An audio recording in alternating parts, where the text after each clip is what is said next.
இருக்கிறவராக இருக்கிறவரும் இனியவருமாகிய இயேசுவின் நாமத்தில் உங்கள் யாவருக்கும் என் அன்பின் வாழ்த்துக்கள். நீ பயப்படாதே, நான் உன்னுடனே இருக்கிறேன்.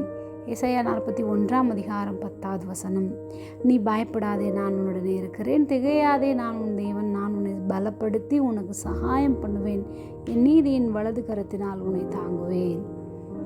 ஒரு சிறு குழந்தை இருட்டில் நடக்க பயப்படும், ஆனால் அப்பா கையை பிடித்துடன் தைரியமாக நடக்கும். பிரச்சனை மறைந்து விடவில்லை, ஆனால் அப்பா உடன் இருக்கிறார்.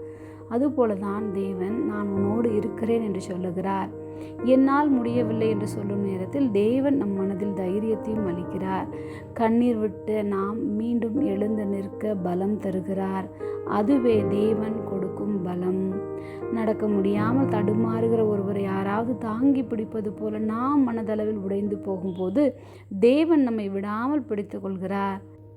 பயம் வரலாம், ஆனால் பயத்தில் தங்கிவிடக்கூடாது. நான் இருக்கிறேன், உனக்கு தேவையான பலத்தையும் உதவியும் தருவேன் என்று தேவன் உறுதியளிக்கிறார். என் நீதியின் வலது கரத்தினால் உன்னை தாங்குவேன் என்பது மிக அழகான வாக்குத்தத்தம்.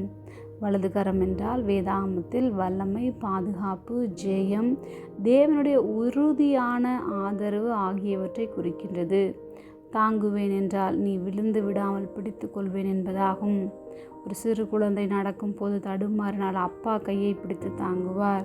குழந்தை விழாமல் காப்பாற்றப்படுவது போல தேவன் நம்மை அனுதினமும் தாங்குகிறார். பயம் வரலாம், ஆனால் நாம் தனியாக இல்லை. நமக்கு தேவையான பலத்தையும் உதவியும் பாதுகாப்பையும் ஆதரவையும் எப்பொழுதும் தருவேன் என்பதே தேவனுடைய வாக்குறுதி.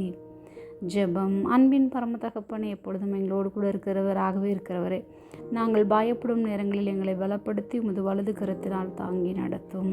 இயேசுவின் நாமத்தில் பிதாவே, ஆமென்.